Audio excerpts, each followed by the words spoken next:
Hello, everyone, and welcome to AAUW's Title IX celebration. We're excited to welcome you all. To give you an idea of what today's program is going to look like. First, we're going to do the welcome, talk about the significance of Title IX, leveraging our success to grow impact, AAUW's role in laying the groundwork for Title IX, and recognizing our supporters and investing in our future. So thank you so much for being with us. It's such a great pleasure and honor to welcome so many of you this afternoon as we celebrate and commemorate yet another important milestone. Many of you remember that throughout the spring, I addressed your state conventions, and I continue to be inspired and energized by the passion of our members. During the conversations, we talked about how AAUW continues to leverage our success to grow our impact and how it's central to my leadership strategy. And in many aspects, this has also been the story of AAUW's contributions to Title IX. So 50 years ago on this date, June 23rd, Title IX of the Education Amendments was enacted into law, but this is not where AAUW's work began. We began laying the groundwork for Title IX years before its passage, and I look forward to sharing more about that work later during today's program. AAUW and its members have a culture of recognizing and researching a problem, then advocating for change. In addition to supporting research and advocacy, we also have a culture of ensuring that we are supporting and recognizing future leaders whose successes and professional contributions can be further leveraged for impact. One of the many ways we do this is through our fellowships and grants that we have the honor of awarding annually to hundreds of women and community-based programs. I'm pleased to welcome and introduce one of our distinguished alumni and a Title IX champion, Rachael Rollins. Rachael is the United States Attorney of the District of Massachusetts.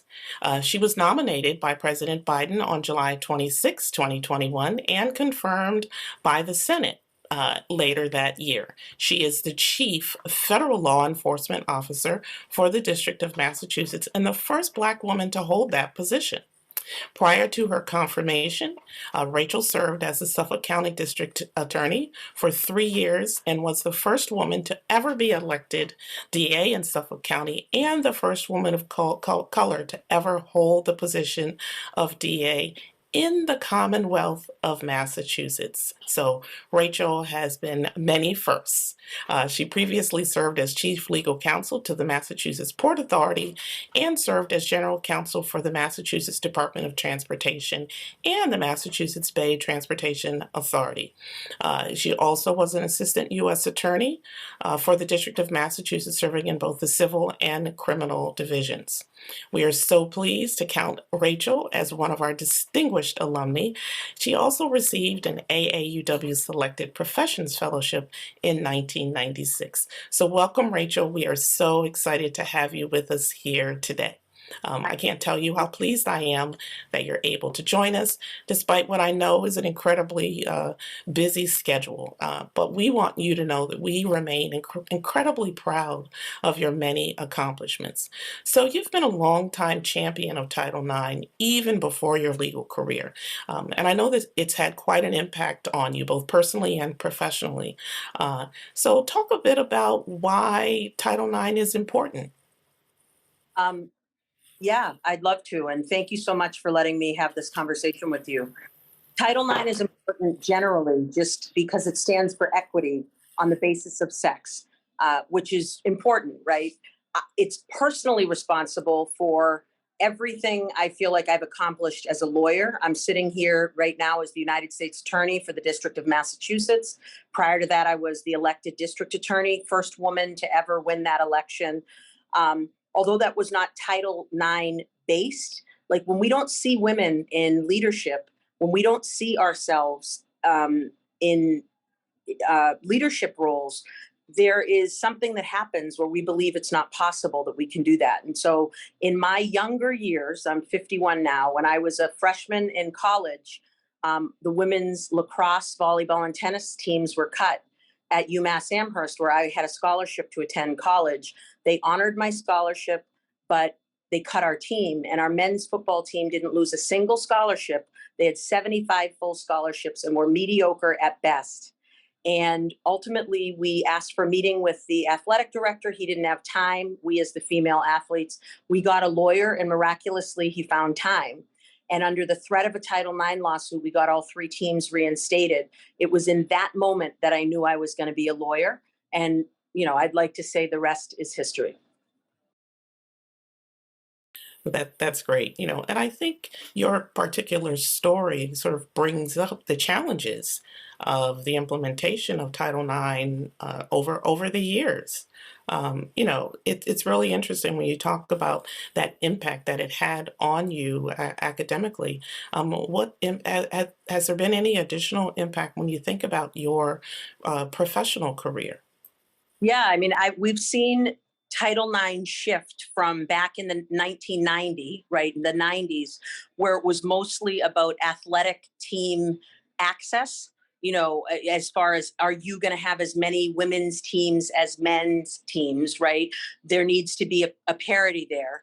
But now it's shifted, sadly, or hopefully, if there's actually bite in this, to sexual assault that's happening, and so it's morphing.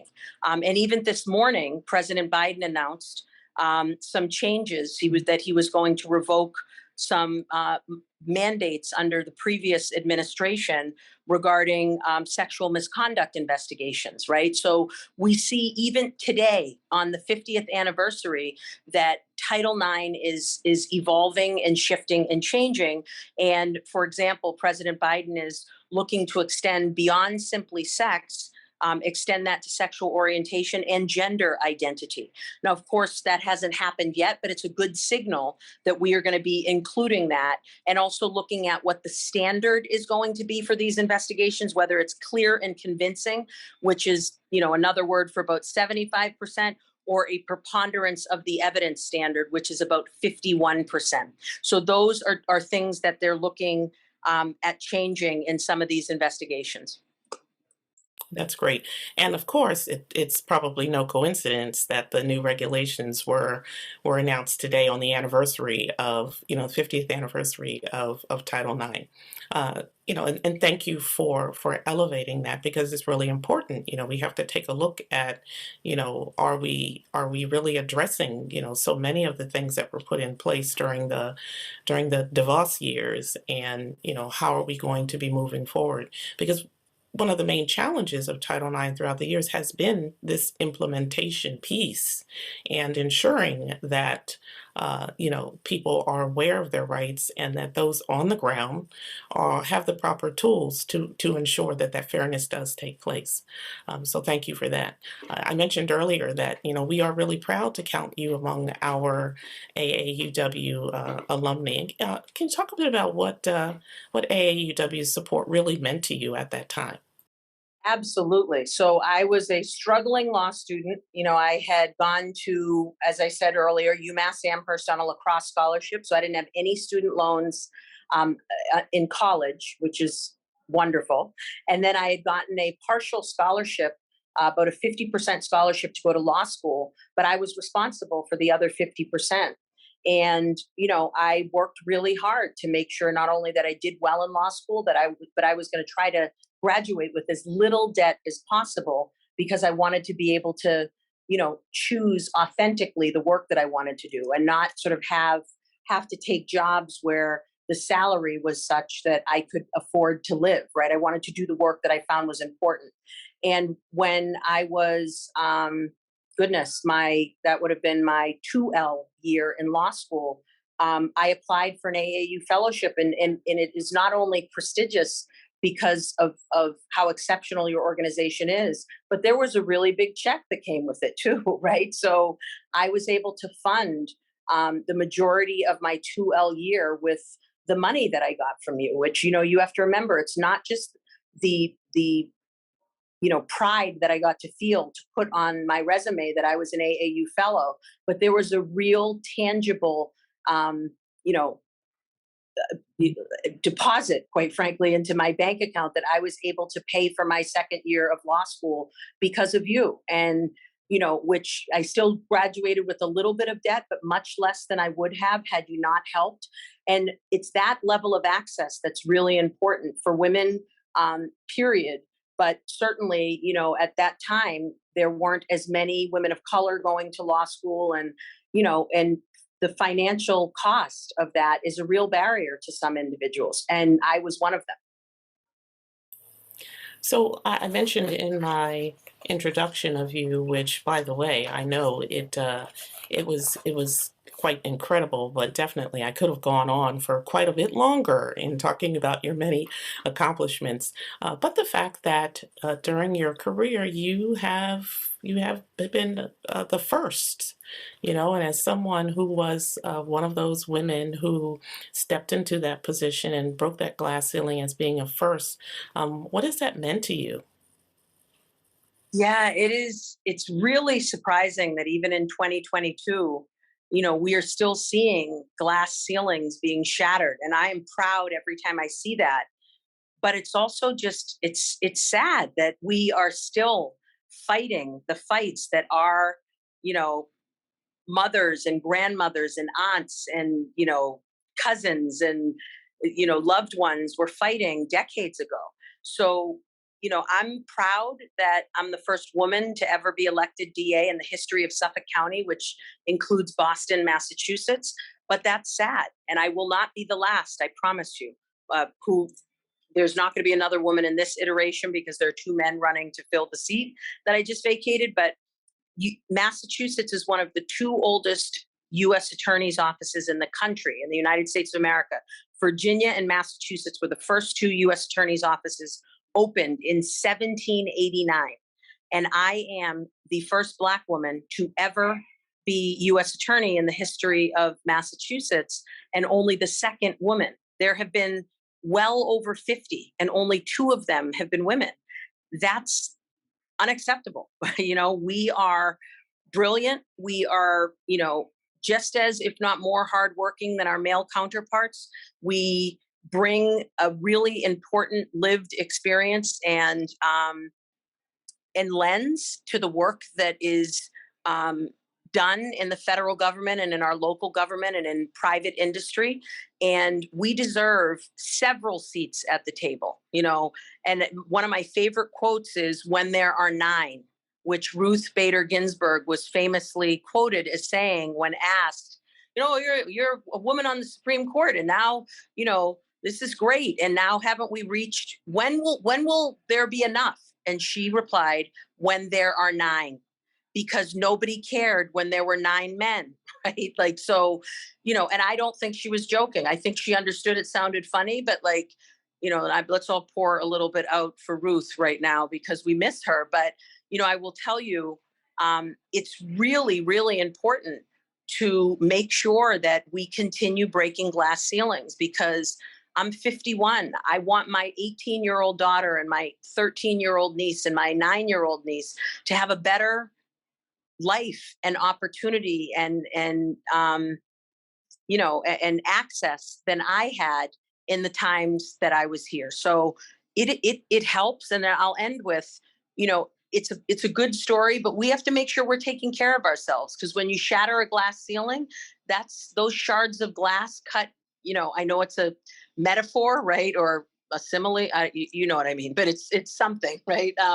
But those shards of glass cut our heads. And so we have to make sure we're taking care of ourselves, and that we are resting, and that we are honest about our mental health and our need to take a break, because the work can consume you, and we need to be healthy and well, and we deserve joy too as women, right? I know there is work to be done, and I honestly, I look at Title IX, and even though the Equal Pay Act isn't the same as Title IX, when you look at those women in professional soccer and Megan Rapinoe, and the great work that she's doing to make sure that they are so much better than our men's soccer teams, right? Like exponentially better, and they are begging to be paid, or we look as women, we're making, 70 some odd cents on the dollar to our male counterparts. We still have a lot more work to do, but we have to make sure we're taking care of ourselves and finding joy in our lives while we pursue the work. Thank you so much, Rachel. That was beautiful. And just, that message of hope of what we need to be thinking about moving forward.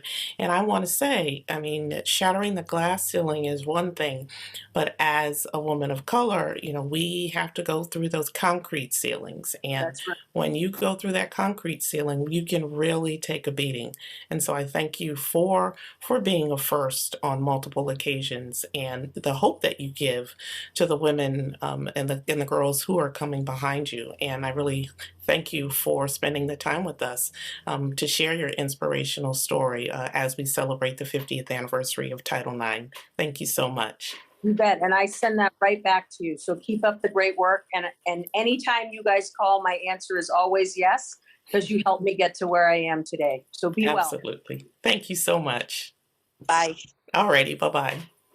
So now we're going to shift a bit and talk about leveraging success to grow impact, talking a bit about our fellowships and grants, because obviously Rachel is a wonderful representation of AAUW success in supporting women in higher education. We were thrilled to announce over $6 million in funding to more than 320 fellows and grantees this year. We have increased our awarding of funding by over $1 million in the past few years. These incredible recipients are going to pursue academic work and continue to lead innovative community projects to empower women and girls. And just a reminder that since 1888, AAUW has been one of the largest, if not the largest, funders of devoted solely to women's graduate education.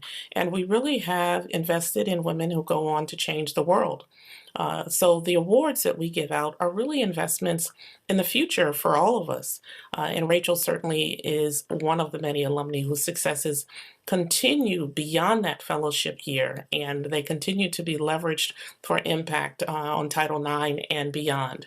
And so in thinking about this Title IX celebration, one of the things that we also did was take a bit of stock in looking at some of our other alumni, and they are champions of Title IX in a multitude of ways, whether they are leaders in academia, leaders in policy, advisors at the Department of Education, researchers, authors, direct service providers, and advocates at nonprofit organizations.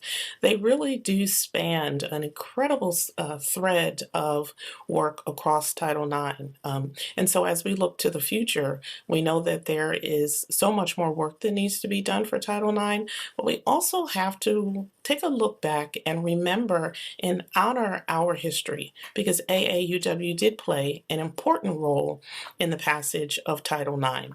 So it is my honor to welcome longtime AAUW member and chair of AAUW's Public Policy Committee, Barbara Price. So welcome, Barbara. It's a pleasure to see you again, and thank you so much for joining us today. Thank you. I'm glad to be here. Well, welcome, welcome. So first of all, I'd like for us to talk about what it was like before Title IX. I mentioned earlier that AAUW's work, certainly began long before 1972. Tell us a little bit about AAUW's role in laying the groundwork for Title IX's 1972 passage. Well, yes, absolutely. AAUW's founding principle reached a pivotal moment way before Title IX came about. Actually, with the end of World War II and the passage of the GI Bill, there were a lot more men on campus than ever. And additionally, women were met with higher requirements than their male counterparts and exclusion from certain programs. So AAUW started studying the impact of sex discrimination on college campuses long before Title IX became part of the national conversation. In 1945, we began offering surveys to colleges and universities inquiring about the status of women on their campuses to measure the sex discrimination that was happening. Campus questionnaires evolved into research over 20 years, and in 1970, AAUW published a report which documented the widespread sex discrimination against women at all levels of higher education, from students to even trustees. And within 1 year, there were 250 institutions of higher learning that were facing charges of sex discrimination. And AAUW then made national news by distributing a set of guidelines to the presidents of all four-year institutions in the country, titled AAUW's Standards for Women in Higher Education, Affirmative Policy in Achieving Sex Equality in the Academic Community. And in our general director's letter in 1970, we said, we're hearing rumblings of discontent from many different directions at the higher education level, from faculty and administrative women, women graduate students, and undergraduate women who are finding courage to express their views. So then on June 23rd, 1972, Title IX passed through Congress, the reason we're here today. By that October, AAUW had gathered representatives from 12 national educational organizations to write a joint statement on gender equity and their recommendations for implementing Title IX. Basically, we said only when each college and university commits itself to making the necessary changes to ensure quality education and equality of employment, regardless of sex, will it be possible for women to become truly productive human beings.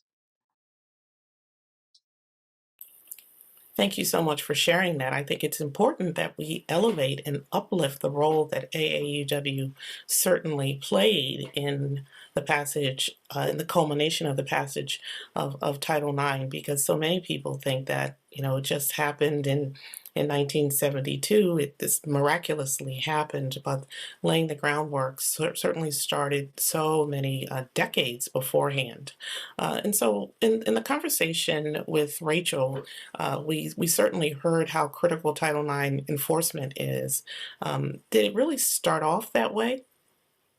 Not exactly. It actually took years for the guidelines and enforcement to evolve. And because of that, AAUW and a dozen partner organizations formed the National Coalition for Women and Girls in Education to meet with Secretary Weinberger to discuss the need for adequate enforcement of Title IX.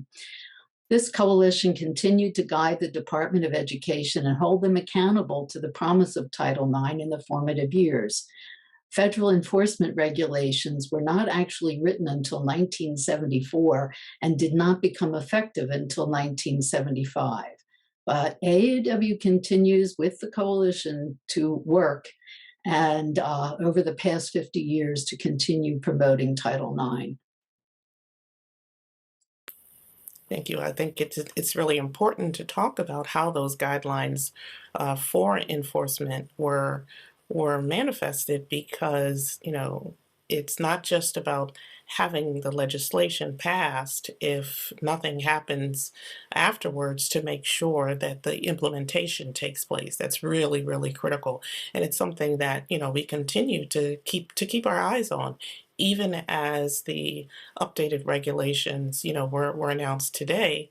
We have to make sure, and for the most part, it does include, many of the things that AAUW has been advocating for, but we also have to take a deeper look at it and ensure that we are staying on top of the enforcement and the implementation of the guidelines, for sure. So Barbara, what has Title IX meant to you personally? Well, for 20 years, I was executive director of the New Jersey Coalition to End Domestic Violence. And during that time, we developed a curriculum for middle school students called Project WRAP, Relationships and Power. And it covered gender, power, and violence in society, including stereotyping of gender roles, sexual harassment, dating violence, sexual assault, and child abuse. And a lot of those items are covered under Title IX. We really wanted students to learn what the law was and the impact of these situations on students' well-being. And thanks to Mary Purcell, a past president of AAUW, we got to share Project WRAP at a UN NGO conference and also at AAUW's National Convention. Teachers really welcomed the curriculum, because it helped them deal with these various situations. Also, our programs in the coalition began to reach out to schools. In one particular situation, I remember where a director of one of our shelters had a meeting with a principal at a high school to talk about possibly providing some programs on domestic violence and sexual assault for students. And he, of course, assured her that they didn't need that because none of that existed in his school. When she returned to the shelter that day, she had a call from a counselor at the high school who, at that very moment, had a young woman in her office who was a victim of dating violence. Thank goodness for that counselor.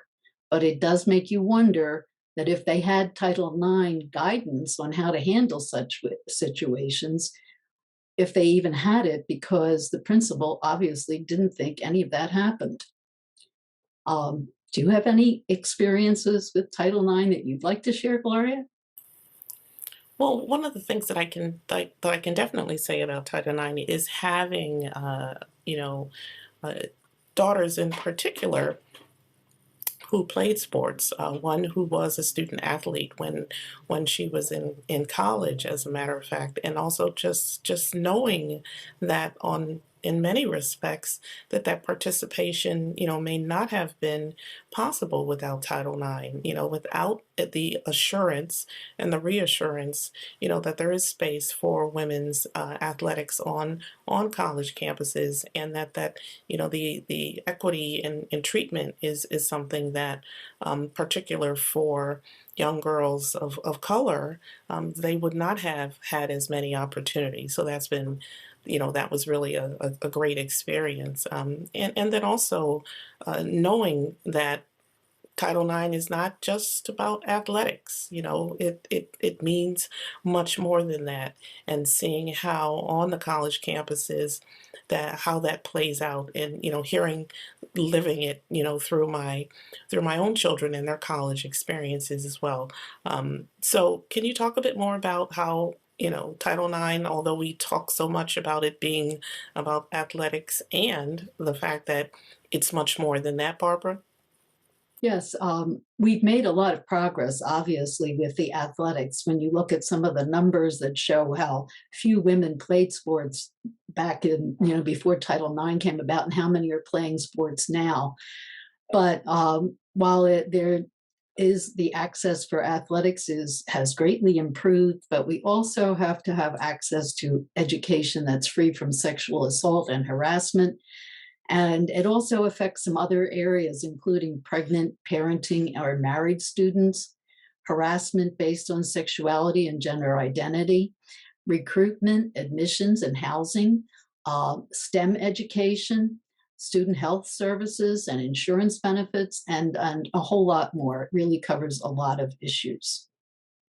Absolutely, and that brings to mind our STEM Ed for Girls program that we are piloting for a second year. We just had a session last night when we talk about Title IX ensuring that more women have access to STEM programs, because, STEM programs and other majors that, clearly, overwhelmingly are still dominated by men, yet women, are more than half of all college students, and women are receiving more degrees, at the undergraduate and the graduate level. And so, why is it that these STEM fields are still women are so woefully underrepresented? And I think that Title IX in that way, if we have the opportunity and the possibility to get more women, into these higher paying fields, to provide experiences for them in college where they are free from sexual harassment or, a hostile environment, that can go a long way to bringing women into careers where they will be better paid. And that can certainly go a long way into helping us close the gender pay gap and provide more opportunities to address the racial wealth gap as well, because we wouldn't have obviously as many women, choosing not to go in the direction of these careers due not just to gender discrimination but also to racial discrimination as well. Right. So can you talk a little bit about, let's talk a bit about AUW's continued work on advancing Title IX. Well, AAUW has definitely been committed to protecting and expanding Title IX for 50 years. AAUW staff works in coalitions like the National Coalition for Women and Girls in Education to engage with the Department of Education and presidential administrations on expanding guidelines. We're also working with advocates and elected officials alike to advance strong policies. AAUW has provided comment and statements to Supreme Court cases. We support legislation to strengthen Title IX, training, funding, and enforcement. And in previous years, AAUW has even worked to share resources directly with Title IX coordinators. That's great because, Title IX remains a critical policy issue that AAUW will, be sharing information about, commenting about, and working with our campuses on as well, and also obviously at the grassroots level. I mean, it's the 50th anniversary of Title IX, but as we said before, it started way before 1972 for AAUW, and so we're going to be continuing that work into the future for sure. You mentioned supporting legislation around Title IX. Is there something that AAUW members and advocates can do today? Absolutely. While the Department of Education, U.S. Department of Education, is responsible for all the rules and regulations, AAUW also urges our members to support a bill in Congress, and that's the Gender Equity in Education Act, which would codify protections and build capacity to advance Title IX. It would support the work of thousands of Title IX coordinators by providing annual training and technical assistance. It would also provide additional funding, resources, and technical assistance to educational entities in order to ensure compliance with Title IX. It would also establish an Office of Gender Equity in the U.S. Department of Education to coordinate activities within the department and among other federal agencies. And I'm sure we have a link to the 2-Minute Activist so that people could immediately sign up and support the Gender Equity in Education Act. Thank you. And for our participants, definitely take a look at that link, and we hope that you will, take action to ensure that the Gender Equity in Education Act moves forward and demonstrate the support that is needed, because it's really important because of the fact that we've talked over this conversation about the fact that implementation and enforcement and resources are really key for the success of Title IX, and that they have been areas in which the legislation itself has definitely fallen short over the years. And so in order to look at the future of Title IX and ensure that it does come to the level at which it can have a deeper and greater impact, this legislation would go a long way into making that happen. And so we remain optimistic and hopeful that that's going to be the case for sure. So in closing, Barbara, what's your hope for the future? Well, obviously, I hope that we get the Gender Equity in Education Act passed. That would be great. But I think what's really important and why that's there is because I would like to make sure that we don't have these ups and downs that we have when each new administration comes in and regulations get changed. That's only confusing to teachers and educators who are trying to implement this.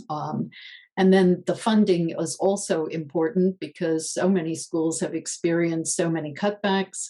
And with COVID, they've had to implement new procedures, and that has all cost money, and sometimes those things get, the things that we would like to see, like equity in education, get put on the back burner, or don't get funded. And it does take funding, especially if you want to make sure that facilities are upgraded so that in athletics, girls are having the same kind of support in their areas where they're competing compared to men. And also, I would love for us to be at a point where we don't have to worry about sexual assault or sexual harassment or bullying or any of that in our classrooms and or in our schools, and that educators can actually educate and not have to deal with all these other issues. Absolutely. I echo every sentiment that you just shared, that we would not have a need to continually lift up these kinds of things because we have eradicated them. And the notion of it being just a basic part of our educational system, that girls, are treated fairly, and that we don't have to put things in place for enforcement and implementation, or have to worry about our daughters and nieces on college campuses, because we have also brought along so many of the other individuals and allies who can help support this moving forward, and that we have more of a critical mass of individuals who see this not as something special, but as a part of what should be the right way that things should be moving forward, that it isn't something special, that it's actually the way in which our society should be functioning Right. in a normal way, and that it's seen as the everyday assumption of how we should all be engaging with each other, and the everyday assumption of equity for all. So thank you so much, Barbara, for sharing your insight and really giving us a snapshot of what AAUW has done regarding Title IX, and ensuring that we are going to continue to be advocates for the legislation, certainly well into the future, to ensure its implementation and enforcement. So thank you so much. Thank you. You're welcome. So now I'd like to turn to some recognition of AAUW's very generous supporters that we certainly appreciate, and introduce Katrina Breeze. Katrina, our Senior Director of Institutional Advancement is going to take it away. So, Katrina? Thank you, Gloria. This is the highlight, certainly, of these webinars for me, is the opportunity to thank our supporters and our many generous members and donors.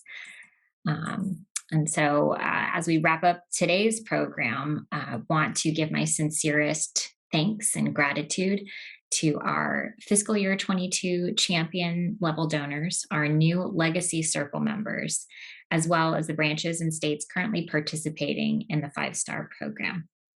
First, our champions for women and girls have made contributions, cumulative gifts in this fiscal year of $5,000 and above. And as we approach the end of our fiscal year, we know we'll be adding many of you to this list, many more to this list. We had a goal of achieving 50 champions level donors in honor of Title IX's 50th anniversary, and we were just too shy from reaching that goal. We have a total of 48 this year.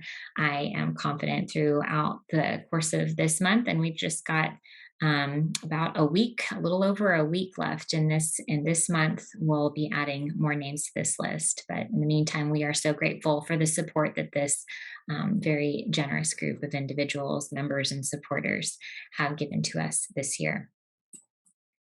We are also incredibly thankful for our new fiscal year 22 Legacy Circle members. These 28 individuals have made a commitment to the legacy of giving by including AAUW as a beneficiary in their estate plans.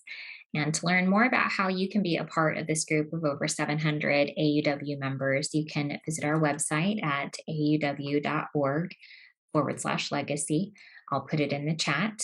But this group of members and supporters throughout the year is able to really help us fuel not only our fellowships and grants, but also our greatest needs work, which continues to be an emphasis for AAUW, as it does fuel many of the research and policy efforts that we continue to pursue throughout the years into the future. Lastly, I'd like to recognize the branches who have signed up to be a part of the 5-star program this fiscal year. These branches, which span a number of states and branches throughout the country, have committed to working towards specific goals around programming, governance and sustainability, fundraising and membership, and of course, policy work. And the efforts you all have made are incredibly commendable. And we're so appreciative of all of that, all that you're doing, not only to engage with the national office, but with your members, and to share with us the successes you have experienced throughout the year.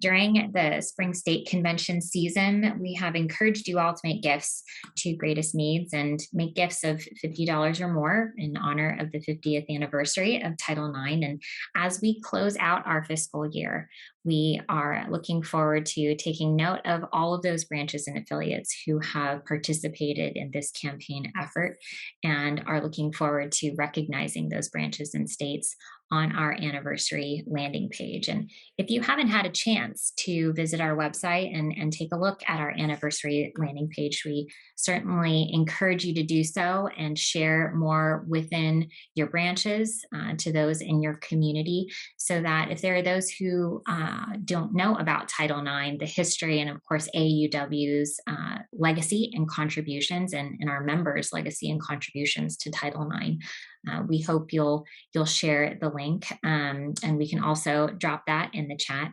The website offers not only just information about where we stand on Title IX, the history. We have images and information from our archivist, both that's been incorporated into today's presentation, as well as our landing page. But that is where we'll continue to be recognizing our branches who have made not only contributions, but have aided in our fundraising efforts in honor of this anniversary. So at this point, we'll turn the program back to Gloria to close today's program. Thank you so much, Katrina, and a big thanks to all of you who have contributed to the Title IX celebration and commemoration, so that we can continue to do this important work. I want to certainly thank our guests for this event, Rachael Rollins and Barbara Price, for joining us and providing their insight and inspiration and information around Title IX and AAUW's role. It's really important, I think, that we do take the time to ensure that we are celebrating and honoring what AAUW has contributed to such an important piece of legislation, and this important milestone that we are celebrating today. To our members, our alumni, and our supporters, I certainly appreciate everything that you do and that you continue to do in support of Title IX. We know that the game isn't over yet. We know that, as Barbara mentioned, we want to ensure that enforcement and implementation continues to move forward, and that institutions do have the resources in order to do so. So thank you all so much for joining us today for our Title IX commemorative celebration of its 50th anniversary. And we certainly hope that you will continue to take action to ensure that the gender equity in education legislation moves forward, and that you find a role for yourselves or for your states and branches in ensuring that Title IX continues to be uplifted. So thank you so much for being with us this afternoon, and thank you, Katrina and the team, for ensuring that this event moved forward. I appreciate your support. So everyone take care, and we will see you at the next event, and congratulations to all of you who contributed, and this celebration of Title IX is a milestone for AAUW that you should all be quite proud of. Have a good evening.